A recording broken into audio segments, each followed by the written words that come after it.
Misalnya kenaikan itu faktor harga CPO yang naik. Ya. Dulu waktu harga CPO HET-nya 15.700 itu harga CPO 12.400-an ya. Sekarang kan yang terakhir itu harga CPO sudah 15.400 sekian. Nah, yang kedua biaya produksi. Biaya produksi distribusi kan juga naik. Termasuk biaya kemasan ya kan naik. Nah, yang kedua adalah justru petani. Kita ingin petani ini bisa menyesuaikan harga karena biaya produksinya kan juga pasti naik, sehingga petani juga bisa menyesuaikan sesuai harga yang akan kita tetapkan. Ya, mudah-mudahan nggak nyampe. Kalau kita misalnya sudah mulai stabil kan, sudah mulai stabil ya secepatnya. Nah, jadi juga biar nggak terlalu lama, karena kan kita harus segera menyesuaikan. Sebenarnya kenapa kita harus berubah? Ya itu tadi, yang pertama harga tadi kan nggak mungkin kalau dulu harga CPO 12.400 ketika HET-nya 15.700, sekarang sudah 15.500. Ya nggak mungkin dia jual 15.700. Ya, nah untuk beli sekarang produsen KD1 13,5 ya? 13,5 kalau CPO-nya aja sudah 15.500 kan nggak mungkin. Artinya nombok kan gitu. Jadi ya kita hitung harga keekonomian. Pak, dengan harga gitu ya. yang fluktuatif itu gimana menentukan nilai yang cocok? Lah ya makanya tadi kan yang penting disepakati bahwa dalam beberapa hari ini kita lihat stabilisasi harganya dulu. Kalau harga sudah stabil berapa, baru dihitung kembali berapa kenaikannya. Ya. Setelah itu dihitung kalau misalnya ditetapkan HET sekian, maka kita juga harus bisa menghitung dari produsen ke D1 berapa, D1 ke D2 berapa, D2 ke pengecer ke konsumen. Kita hitung, tapi tadi udah sepakat itu. Jadi belum ditetapkan karena memang harga masih naik turun. Pak, soal demand KMB kita mempengaruhi harga HET nggak Pak? Demand dari Nah justru MBG. dengan MBG ini bagus ya, produksi kita kan sudah meningkat. Contohnya telur kemarin di Blitar kan sempat, di Jawa Timur lah sempat turun. Karena produksi tadi naik kan kita surplus 12% dari pertanian. Nah kemarin kami udah komunikasi dengan Kepala MBG Ibu Nani bahwa telur tadi akan diserap oleh para SPG. Ya, ini kan berarti bisa mendekati harga HET. Kami juga minta nanti komoditas yang lain, seperti kan MBG kan juga ada menu misalnya ayam ya. Nah ketika daging ayam turun juga bisa serap. Jadi ini bagus sekali ya. Tinggal bagaimana manajemennya antara permintaan ya, antara suplai dan permintaan kita. Pak, kalau aturan ekspor kira-kira kapan Pak? Itu kan sudah masa transisi mulai ya Pak ya? Tapi belum ada yang seperti itu. Aturan teknisnya Pak.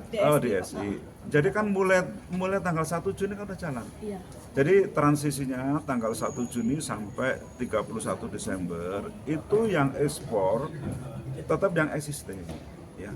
Jadi yang ekspor sekarang tetap jalan normal, tetapi nanti melakukan pelaporannya juga semua by system. Jadi semua sudah online, nggak ada masalah. Itu sampai 31 Desember sambil kita evaluasi. Ya.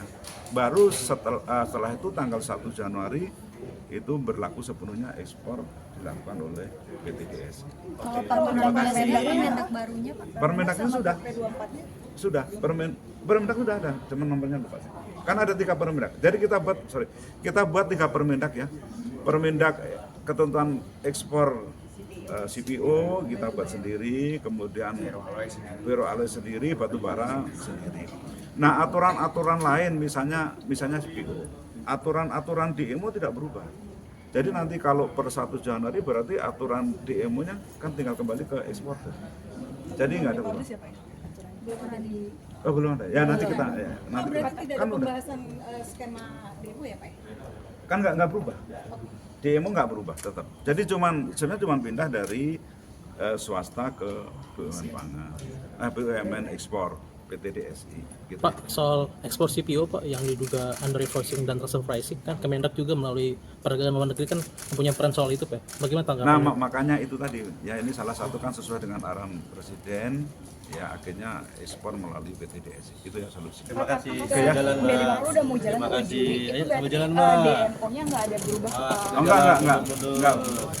DMO kan beda ya. DMO kan minyak goreng. Emiten logistik PT Trimitra Transpersada Tbk memutuskan membagikan dividen tunai perdana senilai 70,96 miliar rupiah dari laba tahun buku 2025.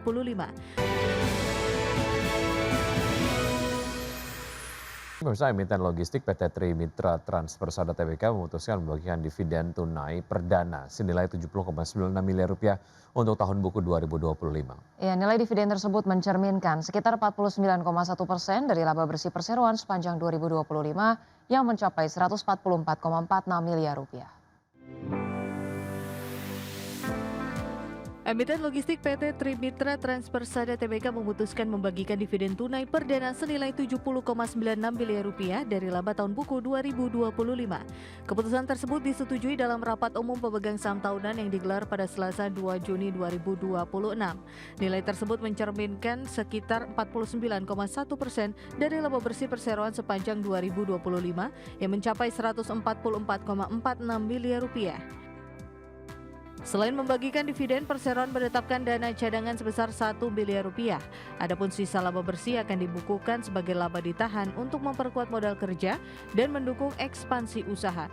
Dalam RUPST, manajemen turut melaporkan realisasi penggunaan dana hasil penawaran umum perdana saham yang telah terserap seluruhnya atau 100% hingga akhir 2025.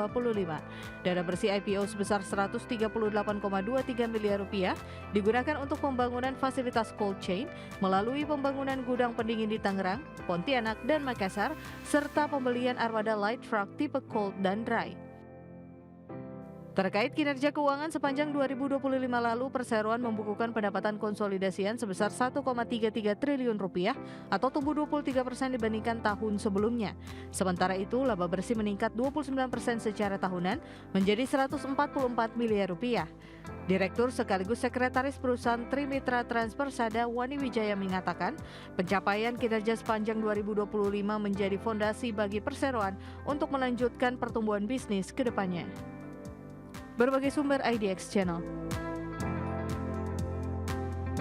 Pemirsa, emiten farmasi PT Piridam Pharma Tbk menyiapkan ekspansi kapasitas manufaktur melalui pembangunan lini produksi 4 dan 5 sebagai bagian dari strategi untuk memperkuat daya saing dan memenuhi kebutuhan pasar farmasi nasional yang terus berkembang.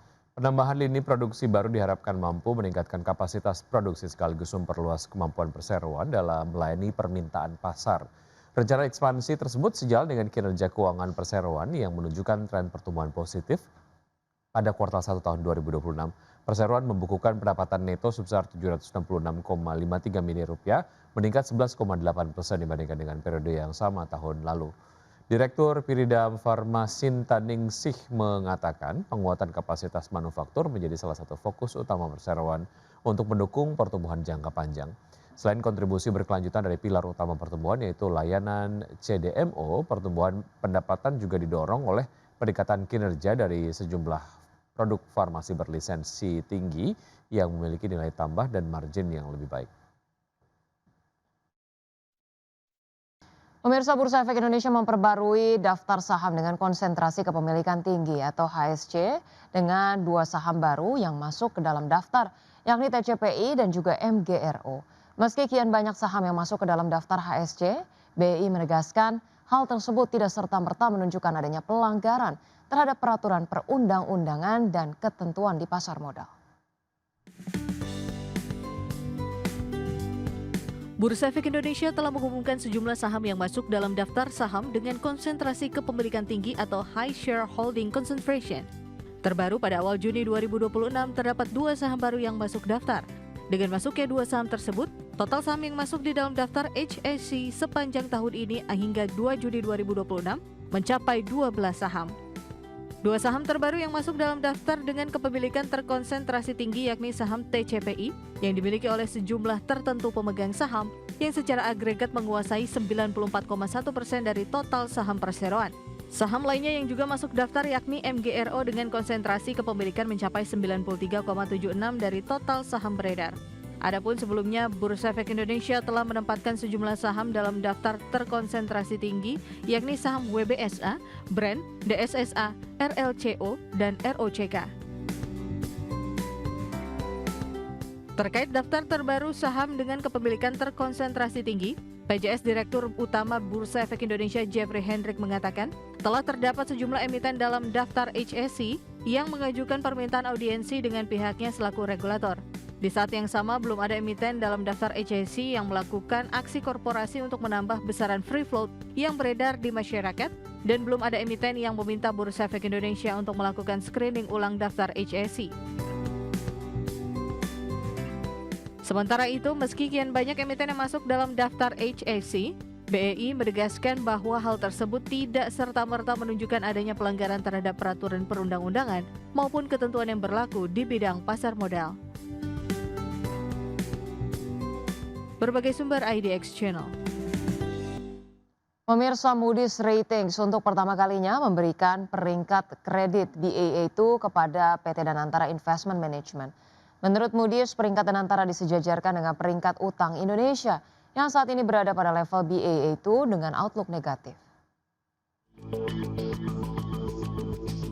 Moody's Ratings untuk pertama kalinya memberikan peringkat kredit Baa2 kepada PT Danantara Investment Management, entitas pengelola investasi yang berada di bawah struktur BPI Danantara. Bersama dengan itu, lembaga pemeringkat global tersebut menetapkan outlook negatif untuk seluruh peringkat yang diberikan. Selain peringkat kredit, Moody's juga memberikan peringkat profesional PBAA2 untuk program Global Medium Term Note tanpa jaminan yang dibentuk Danantara Investment Management, serta peringkat BAA2 untuk obligasi senior unsecured yang akan diterbitkan perusahaan. Menurut Moody's, peringkat Danantara Investment Management disejajarkan dengan peringkat utang Indonesia yang saat ini berada pada level BAA2 dengan outlook negatif. Penilaian tersebut mencerminkan hubungan yang erat antara perusahaan dengan pemerintah, baik dari sisi kepemilikan, peran strategis dalam struktur Danantara, maupun dukungan yang diperkirakan akan diberikan negara apabila diperlukan. Moody's mengkategorikan Danantara Investment Management sebagai government-related issuer dan menggunakan pendekatan top-down dalam proses pemeringkatan.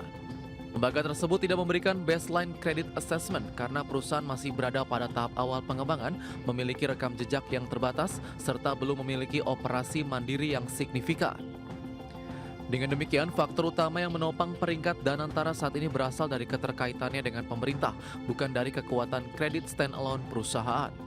Berbagai sumber IDX Channel.